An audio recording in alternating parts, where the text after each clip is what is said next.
नमस्कार दोस्तों, बहुत बहुत स्वागत है आप सभी का मेरे YouTube चैनल में। दोस्तों, इस सेट में भी आप लोगों को 50 प्रश्न देखने को आपको जैसा कि ऊपर दिखाई दे रहा है आप लोगों को बाईं तरफ, और ये जो प्रश्न है ये आपका आधुनिक इतिहास से संबंधित है दोस्तों। चलिए ज़्यादा समय व्यर्थ नहीं करते हुए आगे बढ़ते हैं।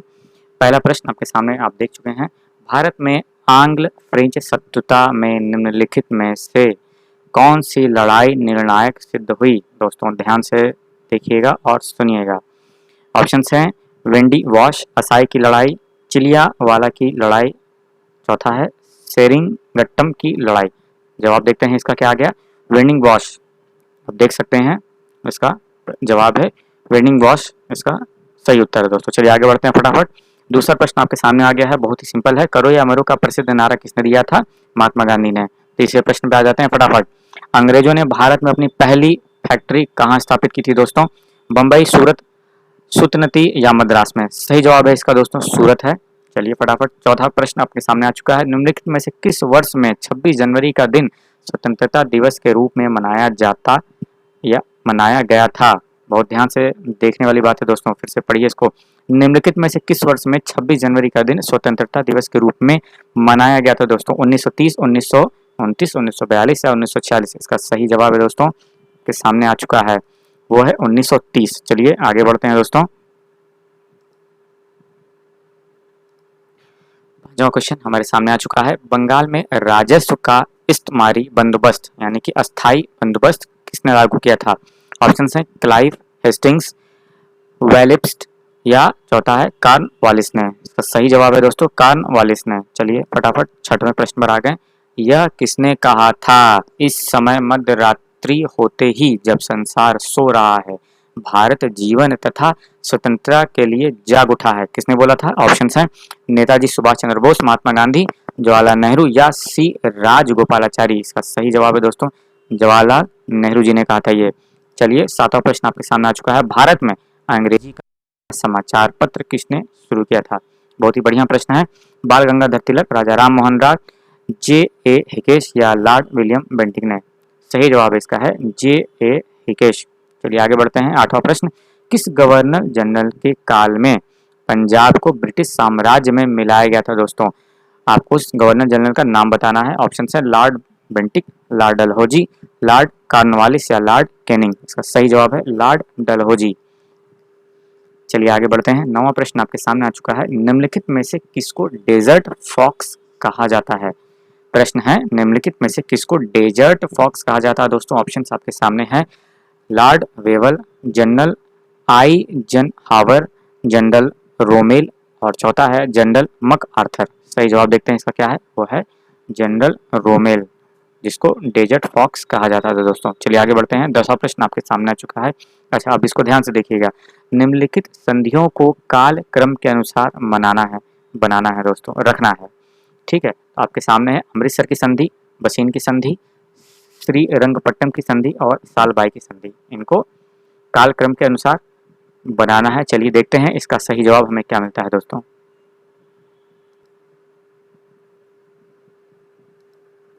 सही जवाब हमारे सामने आ चुका है दोस्तों 4-3-2 है। 4 मतलब कि सालबाई की संधि इन सबों में सबसे पहले हुई, फिर तीसरा नंबर है श्रीरंगपट्टम की संधि, फिर दूसरा है बसीन की संधि और लास्ट है आपका जो दिख रहा है वो है अमृतसर की संधि। मतलब कि इसको पहले से जैसा चौथा तक दिया गया था ऑप्शन, इसी को चौथे से उल्टा कर दिया गया है। बस समझना है आप लोगों को दोस्तों। चलिए आगे बढ़ते हैं। 11वां प्रश्न आपके सामने आ चुका है दोस्तों। इसमें पूछा गया है मदुरई तक सफलतापूर्वक बढ़ने वाला दिल्ली का जनरल कौन था? आपके सामने देखिए ऑप्शन पहले कलर हो चुका है लेकिन फिर मैं पढ़ देता हूँ। खिजर खां, मोहम्मद गौरी, मलिक काफूर और चौथा है दोस्तों मोहम्मद बिन तुगलक। तो आपके सामने पहले से उत्तर आपके सामने रखा हुआ है मलिक काफूर। चलिए फटाफट आगे बढ़ते हैं दोस्तों। 9वां प्रश्न आपके सामने है भारत सरकार अधिनियम 1919 को एक और नाम से जाना जाता है दोस्तों, वह है क्या होगा देखते हैं। मार्लेमेंटो सुधार, मॉन्टेग्यू चेम्सफोर्ड सुधार, रेगुलेटिंग एक्ट और चौथा है पिट्स इंडिया एक्ट। सही जवाब देखते हैं आपके सामने आ चुका है, वो है मॉन्टेग्यू चेम्सफोर्ड सुधार दोस्तों। चलिए 13वां प्रश्न आपके सामने आ चुका है। भारतीय राष्ट्रीय कांग्रेस का जनक किसे कहा जाता है? ऑप्शंस आपके सामने है। महात्मा गांधी, ए.ओ. ह्यूम, लोकमान्य तिलक, सुरेंद्र नाथ बनर्जी। सही जवाब है इसका ए.ओ. ह्यूम, भारतीय राष्ट्रीय कांग्रेस का जनक ए.ओ. ह्यूम। चलिए आगे बढ़ते हैं दोस्तों। 14वां प्रश्न आपके सामने है। सन 1916 ईस्वी में कलकत्ता में होम रूल लीग की स्थापना किसने की थी?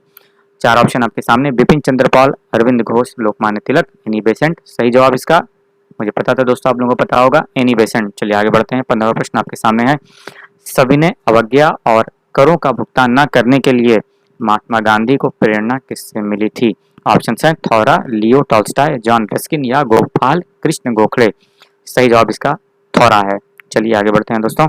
16वां प्रश्न। गांधी जी से दक्षिण अफ्रीका में मिलने के लिए निम्नलिखित में से कौन गया था? ध्यान से देखिएगा। बाल गंगाधर तिलक, वल्लभ भाई पटेल, गोपाल कृष्ण गोखले और चौथा है जवाहरलाल नेहरू। सही जवाब गोपाल कृष्ण गोखले। चलिए आगे बढ़ते हैं। 17वां प्रश्न। भारत की संविधान सभा का संवैधानिक सलाहकार कौन था दोस्तों? बहुत ही महत्वपूर्ण प्रश्न है। Doctor Rajendra Prasad, doctor B R. Ambedkar, sir B N. Rao, Shri K M. Munshi. सही जवाब इसका देखते हैं सर बी.एन. राव। चलिए आगे बढ़ते हैं दोस्तों। 18वां प्रश्न आपके सामने है। स्वतंत्र भारत की लोकसभा का पहला अध्यक्ष कौन था? ऑप्शन है हुकुम सिंह, बली राम भगत, रवि राय या जीबी मावलंकर। सही जवाब मिल गया है हमें, जीबी मावलंकर है दोस्तों। चलिए 19वीं की तरफ बढ़ते हैं। नमक सत्याग्रह किस वर्ष में हुआ था? बहुत सरल प्रश्न है, फटाक से आंसर देता हूं मैं आपको। 1930 ईस्वी में दोस्तों। चलिए आगे बढ़ते हैं। 20वां प्रश्न आपके सामने आ चुका है। कलकत्ता विश्वविद्यालय किस शैक्षिक रिपोर्ट के माध्यम से अस्तित्व में आया था? मैकाले का कार्यवृत्त, हंटर आयोग, चार्टर अधिनियम या वुड का डिस्पैच। सही जवाब है दोस्तों वुड का डिस्पैच। चलिए आगे बढ़ते हैं। 21वां प्रश्न हमारे सामने आ चुका है। कैबिनेट मिशन भारत में किस वर्ष आया था दोस्तों? 1946, 1945, 1942 या 1940। सही जवाब 1946 है दोस्तों। चलिए आगे बढ़ते हैं।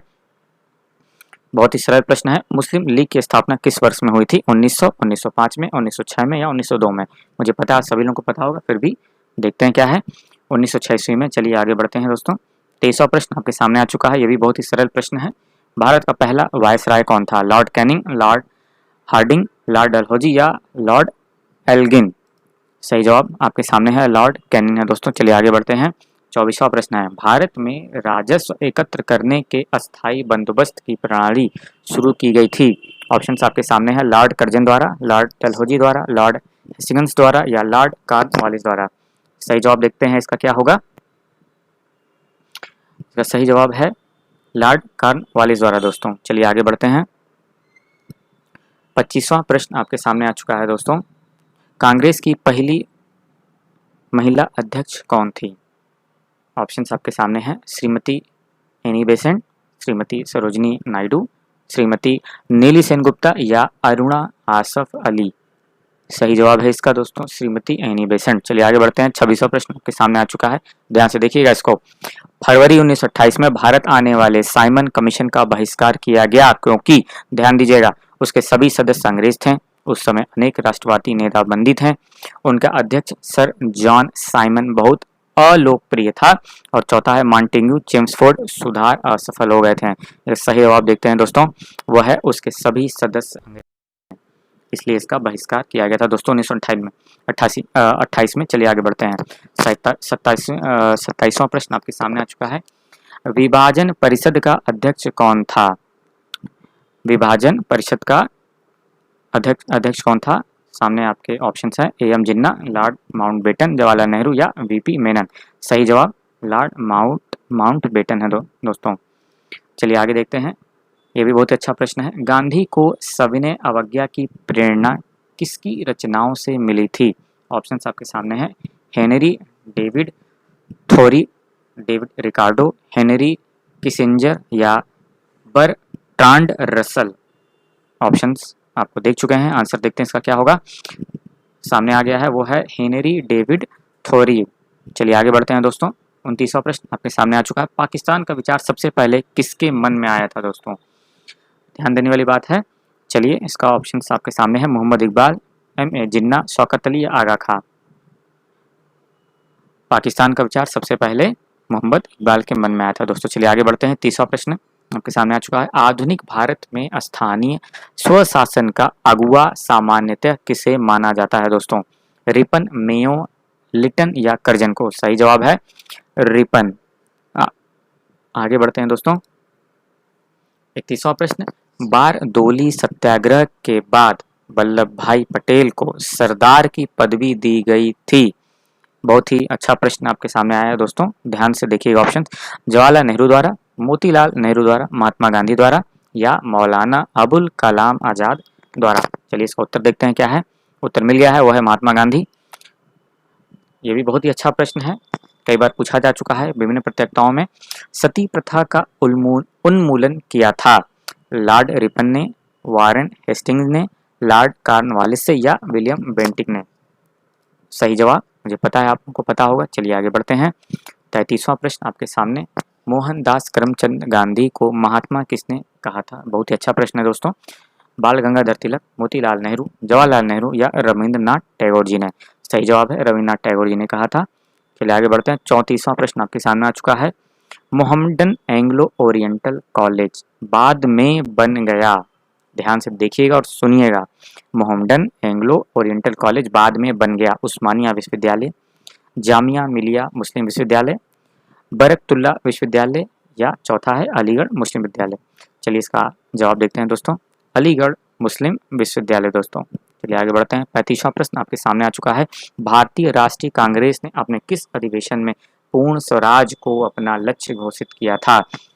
लखनऊ 1916, लाहौर 1929, त्रिपुरा 1939 या चौथा लाहौर 1940? सही जवाब देखते हैं इसका क्या है, लाहौर 1929 में दोस्तों। चलिए आगे बढ़ते हैं। वाइस राय द्वारा नियुक्त किए गए हंटर कमीशन ने निम्नलिखित में से किसके विषय में तहकीकात की थी? प्रश्न एक बार और सुन लीजिए। वाइस राय द्वारा नियुक्त किए गए हंटर कमीशन में निम्नलिखित में से किसके विषय में तहकीकात की गई थी? ऑप्शन सुन लीजिए एक बार। बारडोली सत्याग्रह, खिलाफत आंदोलन, जलियांवाला बाग त्रासदी या देखिए यहाँ पर दोस्तों लिखा है चैरी चेहरा, जिसको हम बोलते हैं चौरी चौरा कांड। चलिए इसका सही जवाब देखते हैं, वो है दोस्तों जलियांवाला बाग कांड त्रासदी। चलिए अब आगे बढ़ते हैं 37वें प्रश्न की तरफ।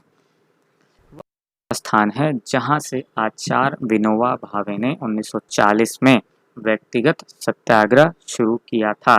ऑप्शंस आपके सामने आ गए हैं दोस्तों। गुजरात में नादियाड, महाराष्ट्र में पवनार, तीसरा है तमिलनाडु में अडयार या चौथा है आंध्र प्रदेश में गुंटूर से? सही जवाब महाराष्ट्र में पवनार से दोस्तों शुरू किया गया था। चलिए आगे बढ़ते हैं अपने 38वें प्रश्न की तरफ। आगे आपके सामने इसको ध्यान से देखिएगा। स्वदेशी आंदोलन शुरू किया गया था? ऑप्शंस हैं बंगाल विभाजन के विरोध के रूप में, भारतीय माल के उपयोग को प्रोत्साहित करने के लिए, लोगों की आर्थिक दशा में सुधार करने की दृष्टि से, जलियांवाला बाग में भारतीय की हत्या के विरोध में हुआ था दोस्तों, या भारत के एक जिम्मेदार सरकार न बना सकने में ब्रिटिश सरकार की असफलता के कारण? तो इसका सही जवाब देखते हैं दोस्तों, वह है स्वदेशी आंदोलन जो है बंगाल विभाजन के रूप में किया गया था दोस्तों। चलिए आगे बढ़ते हैं। 39वां प्रश्न हमारे सामने आ चुका है, ध्यान से देखिएगा। निम्नलिखित में से वह प्रथम भारतीय व्यक्ति कौन था जिसे ब्रिटिश संसद के लिए चुना गया था दोस्तों? ऑप्शन हैं दादा भाई नौरोजी, गोपाल कृष्ण गोखले, बिपिन चंद्र गोखले या लाला लाजपत राय? सही जवाब पता है मुझे, आप लोगों को पता होगा, दादा भाई नौरोजी। चलिए फटाफट आगे बढ़ते हैं 40वें प्रश्न की तरफ। आपके सामने आ चुका है। निम्नलिखित में से किसके द्वारा बंगाल में इस्तमरारी बंदोबस्त यानी कि परमानेंट सेटलमेंट लागू किया गया था?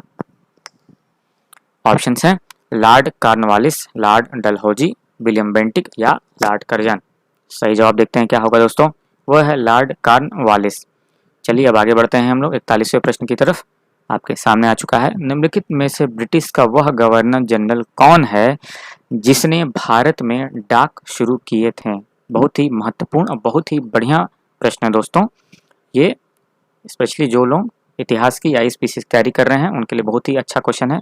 देखिए ध्यान से इसका option, Lord Dalhousie, Lord Auckland, Lord Canning या लॉर्ड विलियम बेंटिक? बहुत लोगों को इसका आंसर पता होगा लेकिन फिर भी मैं बताता हूँ। सही जवाब है लॉर्ड डलहौजी है दोस्तों। चलिए आगे बढ़ते हैं। 42वां प्रश्न आपके सामने आ चुका है। निम्नलिखित में से कौन से ईस्वी सन में कलकत्ता और आगरा के बीच प्रथम टेलीग्राफ लाइन खोली गई थी? यह भी बहुत ही बढ़िया और महत्वपूर्ण प्रश्न है दोस्तों। 4 ऑप्शन है, इसमें से सही है, देखते हैं क्या सही होगा। 1852, 1853, 1854 या 1855 है दोस्तों। 1853 इसका सही जवाब है दोस्तों। चलिए 43वें प्रश्न की तरफ बढ़ते हैं। आपके सामने आ चुका है। निम्नलिखित में से किस यूरोपीय कॉलोनाइजर ने भारत के पूर्वी तट पर कोई बस्ती नहीं बनाई थी? इसका सही जवाब है दोस्तों, देखते हैं क्या होगा। फ्रांसीसी, पुर्तगाली, डच या डेनिश? सही जवाब डेनिश है। चलिए दोस्तों आगे बढ़ते हैं 44वें प्रश्न की तरफ। आपके सामने आ चुका है, ध्यान से देखिएगा। भारतीय राष्ट्रीय कांग्रेस के निम्नलिखित में से किस अधिवेशन में पहली बार तिरंगा फहराया गया था? दोस्तों देखिए, बहुत ही महत्वपूर्ण प्रश्न पूछ लिया गया है यहाँ पे, और ध्यान से देखिएगा। सन 1920 में कलकत्ता में आयोजित नागपुर कांग्रेस 1920 में, लाहौर कांग्रेस 1929 में या हरिपुरा कांग्रेस अधिवेशन 1938 में? चलिए जवाब देखते हैं। जवाब सामने आ चुका है, लाहौर कांग्रेस 1929 में। 45वां प्रश्न आपके सामने आने जा रहा है, देखते हैं।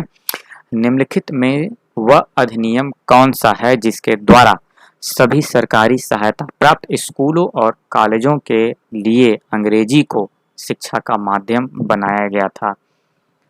जवाब होगा इसका, देखते हैं क्या होना चाहिए। Pitt's India act 1784, educational dispatch 1854, Macaulay's minute 1835 या रेगुलेटिंग एक्ट 1773 दोस्तों। सही जवाब है इसका, मैकालेज मिनट 1835। चलिए आगे बढ़ते हैं 46वें प्रश्न की तरफ दोस्तों। आपके सामने आ चुका है, ध्यान दीजिएगा। अपने प्रारंभिक राजनीतिक जीवन में M.K. जिन्ना पूछा गया है, क्या थे? आपके सामने 4 ऑप्शन हैं। 2 राष्ट्र सिद्धांत के पक्षधर थे, हिंदू मुस्लिम एकता के प्रस्तावक थे, पाकिस्तान की संकल्पना के आविष्कारक थे या एक संप्रदायवादी थे? चलिए इनके व्यक्तिगत बारे में पूछा गया है, देखते हैं क्या है। सही जवाब है दोस्तों, हिंदू मुस्लिम एकता के प्रस्तावक थे। चलिए 47वें प्रश्न की तरफ बढ़ते हैं, ध्यान से देखिएगा। निम्नलिखित में से वे कौन हैं जिन्होंने 17वीं शताब्दी के दौरान भारत के पश्चिमी तटीय व्यापार के अधिकांश भाग पर नियंत्रण कर रखा था? ऑप्शन है पुर्तगाली, डच, द हाउस ऑफ जगत सेठ, और चौथा है दोस्तों मुल्ला अब्दुल गफ्फार। सही जवाब देखते हैं क्या होगा, पुर्तगाली है दोस्तों। चलिए अब 48वें प्रश्न की तरफ बढ़ते हैं। 48वां प्रश्न मिलान वाला है, ध्यान से देखिएगा और सुनिएगा। निम्नलिखित व्यक्तियों का उनके उपनामों के साथ मिलान करना है दोस्तों। सूची 1 देख रहे हैं आप, और सूची 2। जयप्रकाश नारायण के सामने दीनबंधु है, CF एंड्रूज के सामने grand old man of India है, दादा भाई नौरोजी लोकनायक हैं, डी है आपका लाला लाजपत राय पंजाब केसरी, और 5वां भी दिया हुआ है ऑप्शन राजा जी। अब देखते हैं इसका सही मिलान क्या आता है इसमें दोस्तों। सही मिलान दोस्तों आ चुका है। देखिए A का 3 है, यानी कि जयप्रकाश नारायण जो हैं वो लोकनायक हैं, उनके उपनामों के साथ मिलाना है। B का 1 है, यानी कि CF एंड्रू जो है उन्हें दीनबंधु के उपनाम दिया गया था।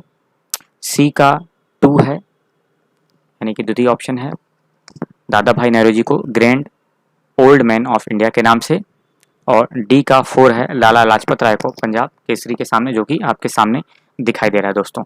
चलिए आगे बढ़ते हैं अपने 49वें प्रश्न की तरफ।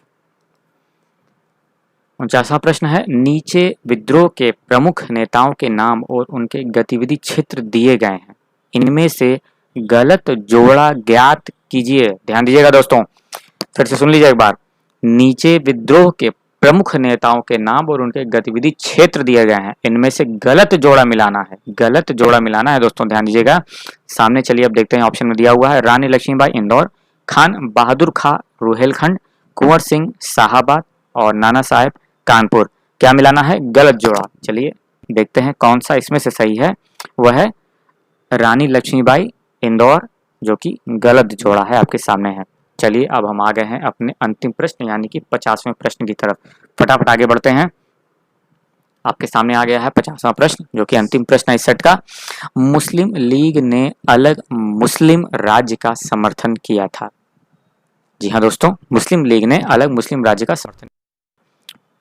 क्या था? 1906 में अपनी स्थापना के समय, खिलाफत आंदोलन के दौरान, 1930 में जब उनसे सविनय अवज्ञा आंदोलन का विरोध किया, और चौथा है 1940 के लाहौर अधिवेशन में।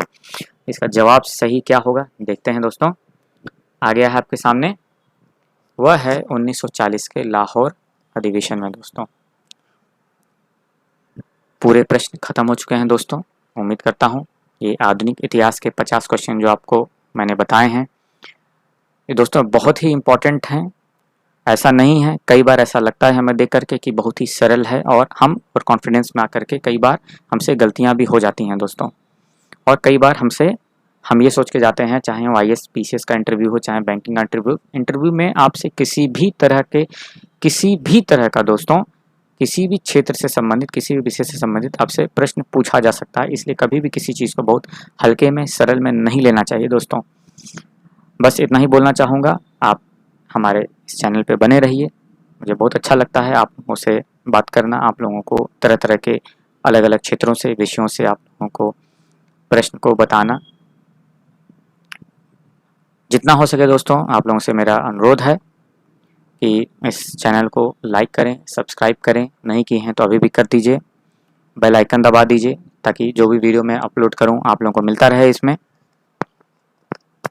फिर से मुलाकात होगी दोस्तों आप लोगों को। उम्मीद करता हूं आप लोगों को बहुत पसंद आया होगा ये सभी प्रश्न पत्र जो भी इसमें दिए गए थे। तब तक के लिए अपना ख्याल रखिए, खुश रहिए। जय हिंद, जय भारत।